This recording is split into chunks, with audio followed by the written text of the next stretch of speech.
The blinding glare of fluorescent lights bathed the emergency room in an eerie glow.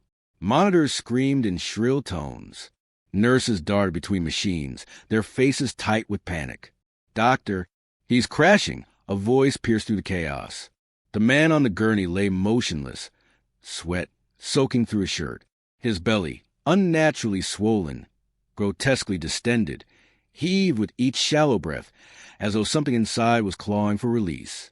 "Get him to trauma bed 3 now," shouted the attending physician. Gloved hands scrambled. Metal trays clattered. The smell of antiseptic mixed with fear. Heart rate dropping. 4540, cried the nurse at the monitor. "Scalpel, quick," barked the surgeon. His voice was steady, but his eyes betrayed unease. The anesthesiologist hovered, frozen for a split second, unable to look away from the man's abdomen. It pulsed, almost alive.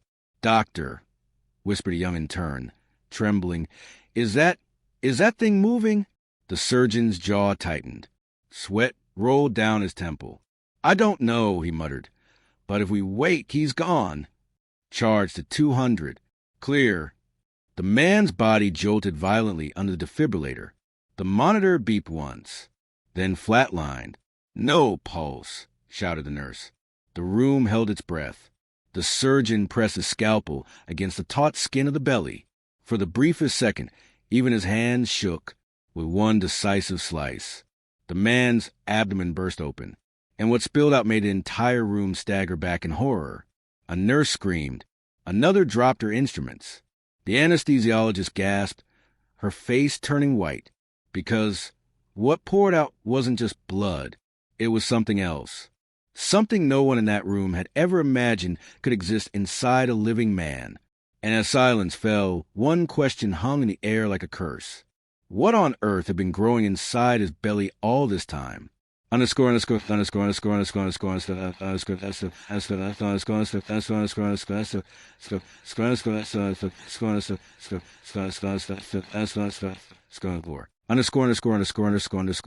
If this story gripped you already, share it.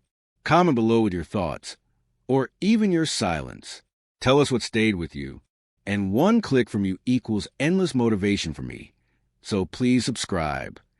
It hadn't always been this way. Months before the chaos of the emergency room, the first sign was so small it seemed harmless. A bump, barely noticeable, just above his belt line. The man, David, first felt it one morning while buttoning his shirt. He pressed his palm against it, frowning. It wasn't painful, just strange, like a pebble trapped beneath his skin. "Probably nothing," he muttered to himself. But nothing has a way of growing. Weeks passed, and the bump no longer felt small. His belly began to swell in an uneven way. It wasn't soft like ordinary weight gain. It was hard, stretched, as though something beneath the surface was pushing outward, desperate to break free. His wife noticed first. "David, what's happening to you?" she whispered one night, resting her hand gently on his stomach. "I'm fine," he said quickly, brushing off. "Just bloating. Maybe something I ate." But even as he said the words, he didn't believe them. The shirts that once fit snugly could no longer be buttoned. The swelling pushed forward with strange tension, pulling his skin tight, leaving him breathless at times. Finally, reluctantly, he went to clinic. The young nurse who guided him inside tried to keep her face composed, but her eyes betrayed her shock. The sight of David's belly, grotesquely stretched, made her hands tremble as she adjusted the blood pressure cuff. "Doctor," she whispered, barely loud enough to hear, you should take a look at this." The physician pulled on his gloves, leaned in, and froze. The belly wasn't just swollen, it moved. Tiny ripples passed across the skin, like waves in a pond disturbed by a stone. "Have you experienced any trauma? Any unusual foods? Been overseas recently?" the doctor asked, his voice wavering as he struggled to mask his unease. David shook his head, fear rising in his throat. "No, nothing. I don't understand what's happening to me." The doctor pressed his stethoscope against the swollen abdomen. What he heard made him stiffen. It wasn't only the rhythm of a heartbeat. It wasn't only digestion. There was something else. Something alive. Something shifting. He slowly lowered the stethoscope, his hand trembling. His voice came out in a whisper. This isn't normal. And for the first time, David felt true terror seep into his bones, because whatever was inside him was still growing. The hospital corridors echoed with urgency as David was rushed in on a gurney. The swelling had grown monstrous. His belly stretched so tight it looked as if his skin might rip apart at any moment. His breathing was shallow, labored, each inhale a battle. BP dropping fast, a nurse shouted, jogging alongside the moving bed. David's eyes fluttered open for a moment. He looked around at the blur of ceiling lights flashing above him. Panic flickered in his gaze, but he couldn't speak. His lips moved silently, forming words no one could hear. They wheeled him into the trauma bay. Machines beeped.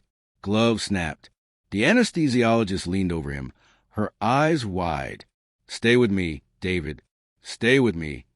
The monitor shrieked, a terrifying flatline. "Heart rate's gone," yelled the nurse. "Start compressions." "Now!" barked the surgeon. The room erupted in motion. One doctor climbed onto the stool and began chest compressions, his hands pressing down hard, sweat dripping from his forehead. Another jabbed a syringe into David's for line. The air filled with the pounding rhythm of CPR and the screech of alarms. "Epinephrine, stat." "Clear the line." "Push it through." David's body jolted with each shock from the defibrillator. Once, twice, 3 times. Still, the monitor screamed flat. The anesthesiologist leaned closer, whispering, her voice cracking. "Please don't die on us. Not like this." But the swelling in his belly only seemed to pulse more violently, like something inside was mocking every effort to keep him alive. Again, charged to 300. Clear. His body arched, then fell limp. For one agonizing second, the room was silent. Then, beep, a weak blip appeared on the screen. Another, then another. "Pulse returning!" The nurse shouted, tears welling in her eyes. The surgeon exhaled sharply, but his face remained grim. "He's not out of danger yet," he muttered. All eyes turned to David's grotesquely distended belly, rising and falling as though something beneath the surface was alive. Whatever was inside him was fighting to survive, too. Before the hospital lights, before the alarms, before the panic, David was just a man, a husband, a father, a quiet soul who lived for his family. He worked long hours at a small hardware store in town. The pay wasn't much, but it was enough to keep food on the table, and David never complained. His joy was not in the money he earned, but in the moments he spent with his wife and 2 children when he came home. Every evening, as the sun dipped low, his youngest daughter would run barefoot down the driveway. "Daddy!" she'd shout, leaping into his arms. David's laughter, deep and warm, would echo as he swung her around. His son, a little older, tried to hide his excitement behind a boy's scowl, but his eyes always lit up when David ruffled his hair. His wife, Emily, would watch from the porch, smiling softly, clutching the mug of tea she saved for him each day. It was their ritual, their comfort. But beneath that happiness, David was stubborn. He hated doctors, hated hospitals. "I'm fine," he'd always say whenever Emily raised concerns. A little ache here, a little pain there, comes with age. Nothing worth making a fuss about. It was pride, it was fear, and it was a dangerous mix. When the bump first appeared, Emily begged him, "Please, David, just get it checked." He shook his head. "It's nothing. I don't want to waste money on nonsense tests." But she knew something was wrong. She saw the way he winced when he thought no one was watching. She saw the way his appetite faded, the way he grew tired faster than before.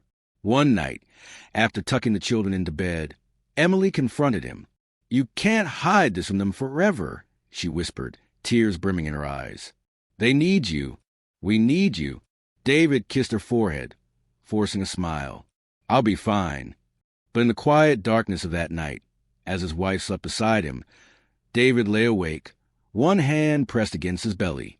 It shifted beneath his palm, a sensation he couldn't explain, couldn't deny. And for the first time, even he wondered if he'd been lying to himself all along. For months, David carried his secret like a shadow. The bump became a swell. The swell became a bulge. And soon, his belly no longer belonged to him. It belonged to something else. At first, he convinced himself it was weight. He loosened his belt, wore larger shirts, laughed it off when co-workers joked about his beer belly. But David didn't drink. And deep down, he knew this was no ordinary belly. At night, when the house was silent, he would sit at the edge of the bed and press his hand against the taut skin. Sometimes it felt solid. Other times it shifted, as though something inside was moving away from his touch. His breath would catch in his throat, but still he said nothing. Emily pleaded with him. "David, you're scaring me. Please, let's go back to the doctor." He shook his head stubbornly. "No, they'll just poke and prod. Tell me it's nothing. Send me home with pills we can't afford." But it wasn't nothing, and Emily knew it. His children began to notice, too. "Daddy, why does your tummy look so big?" his daughter asked one morning, her innocent voice laced with worry. David forced a smile. "Daddy just ate too much, sweetheart."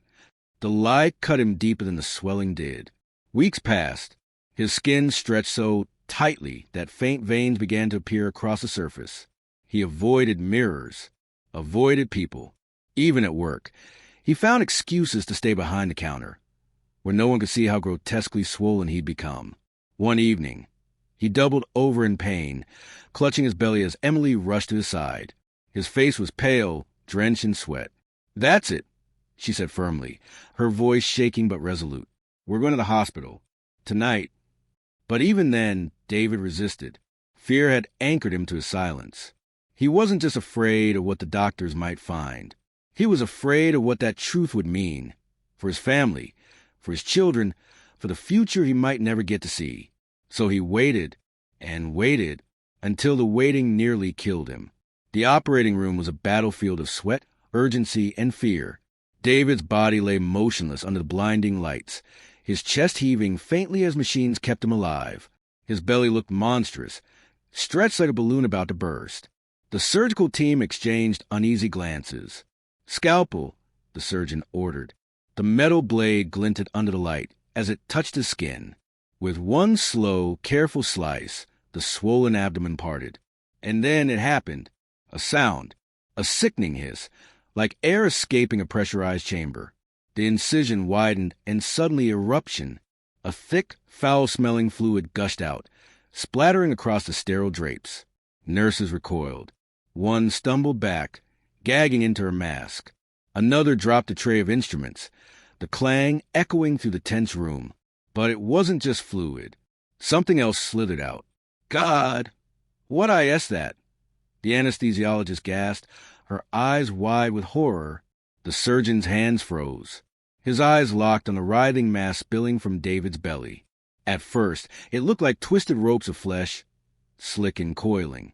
But then it moved. Long, pale shapes unfurled, squirming against the light. Worms. Dozens of them. No, hundreds. Thick, parasitic creatures, writhing together in a grotesque knot, forcing their way out as though escaping a prison. The room erupted in screams.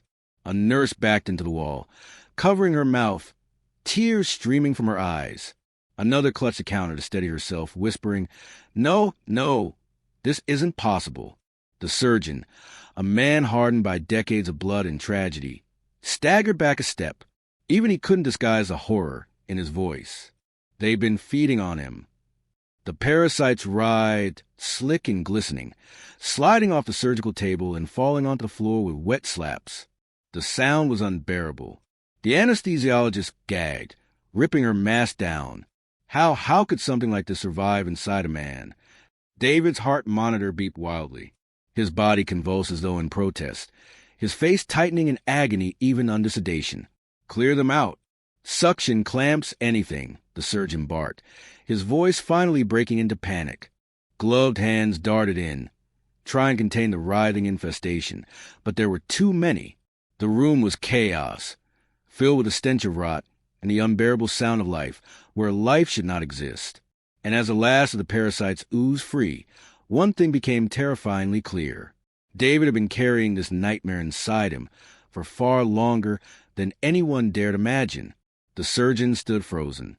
The last of the writhing parasites had been removed, collected into trays that none of them could bear to look at. The smell lingered, heavy and foul. Nurses whispered in disbelief, their voices trembling. But the bigger question loomed in the silence.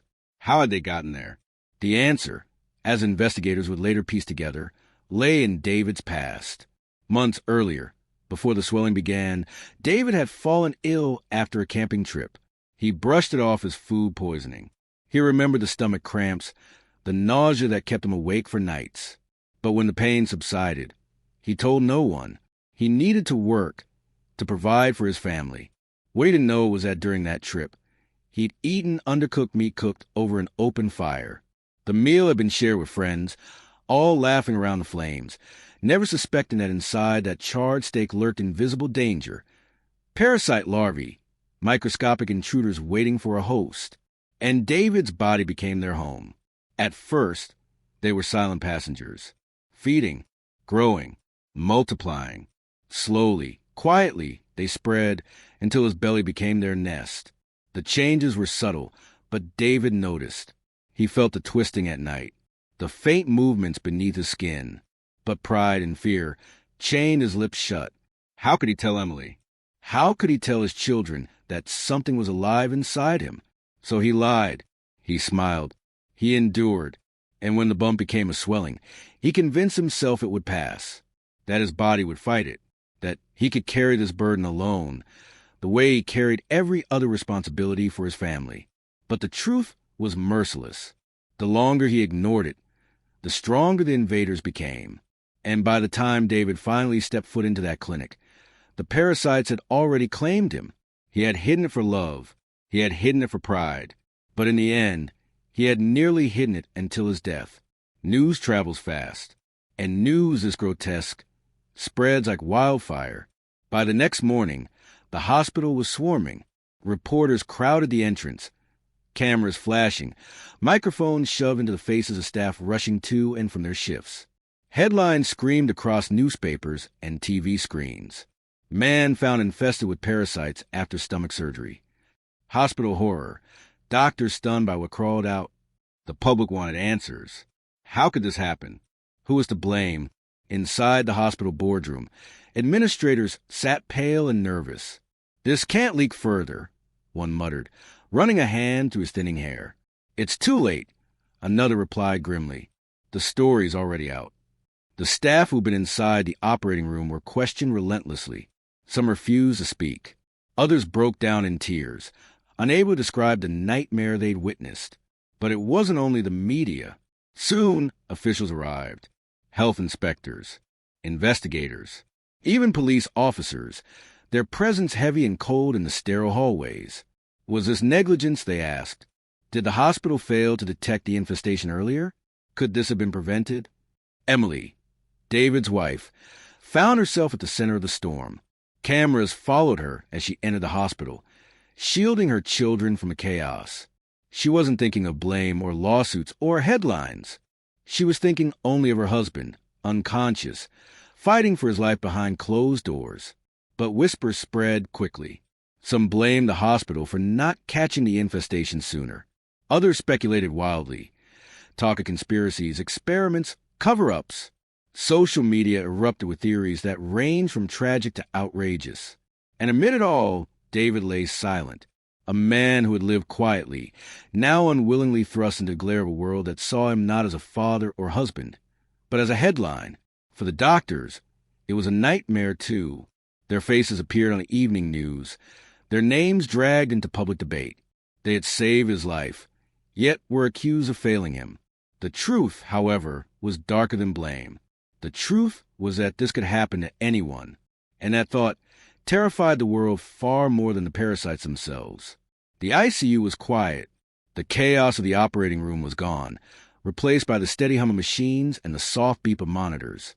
David lay pale and motionless, tubes running from his body, oxygen hissing softly.